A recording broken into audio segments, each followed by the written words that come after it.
Welcome to Digi24 TV. నేను సుమలత.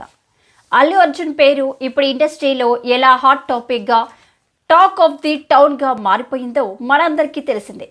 సంధ్యా theatre తొక్కిసలాట ఘటనలో రేవతి అనే మహిళ మృతి చెందిన కారణంగా అల్లు అర్జున్ని నిందితుడిగా భావిస్తూ తెలంగాణ పోలీసులు అరెస్ట్ చేశారు.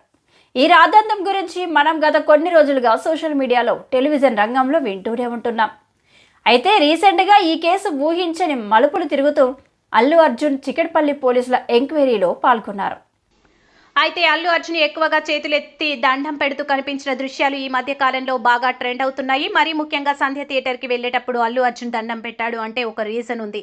సినిమా సూపర్ హిట్ చేసినందుకు థ్యాంక్స్ చెప్తూ అభిమానులకు రెస్పెక్ట్ ఇస్తున్నట్లుగా భావించవచ్చు. అయితే పోలీసులు అరెస్ట్ చేస్తున్న మూమెంట్లో, అదేవిధంగా ప్రెస్ మీట్లోనూ, అదేవిధంగా బెయిల్ మీద రిలీజ్ అయిన తర్వాత ఇప్పుడు చిక్కడపల్లి పోలీస్ స్టేషన్ దగ్గర దిగిన మూమెంట్లో అల్లు అర్జున్ రెండు చేతులెత్తి దండం పెట్టిన దృశ్యాలు బాగా హైలైట్గా మారాయి.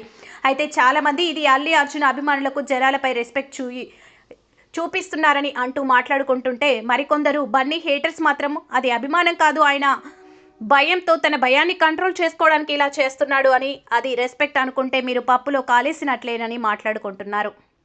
ఒకప్పుడు అల్లు అర్జున్ గురించి నెగిటివ్గా మాట్లాడాలి అంటేనే భయపడేవారు. ఇప్పుడు అల్లు అర్జున్ని బూత్ పదాలతో ట్రోల్ చేస్తున్నారు జనాలు. దీనంతటికి కారణం పుష్ప 2 సినిమా అని చెప్పుకోక తప్పదంటున్నారు జనాలు. TV subscribe